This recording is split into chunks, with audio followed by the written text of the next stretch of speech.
ตพิเศษแล้วกันนะยานี่โดนใจไม่ใช่เมียพิเศษทางโคปไม่เอาเด้อ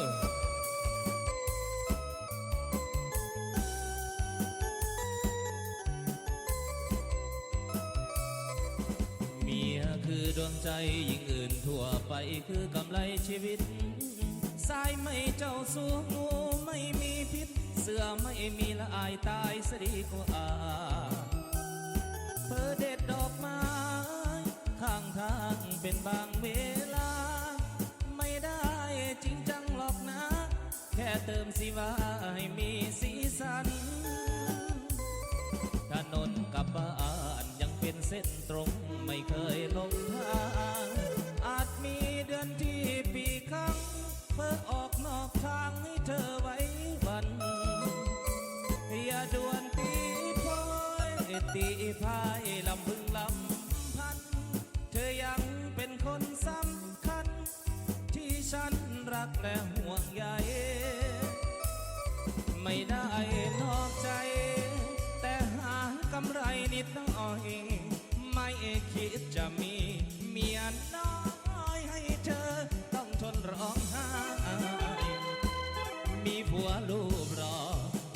มันก็ต้องทำใจขอบอกผู้หญิงเอาไว้ว่าผู้ชายหัวงูทุกคนเมียคือดวงใจคือยอดชีวันคือขวัญชีวิตที่ก้าวมาถึงวันนี้พอได้เมียดีเป็นสีกมลโบราณสอนว่ารอยสู้ไม่สู้เมียตน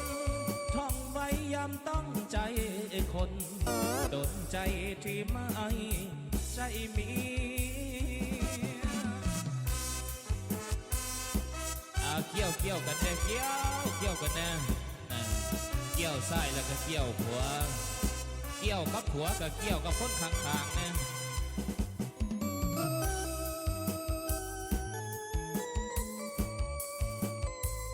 ขอบใจมาได้น้ำใจด้วยทั้งหนุ่มรอเนาะ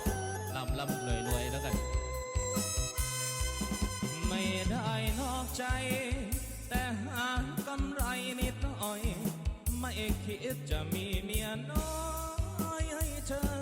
ต้องทนร้องไห้มีแฟนรูปรอมันก็ต้องทำใจ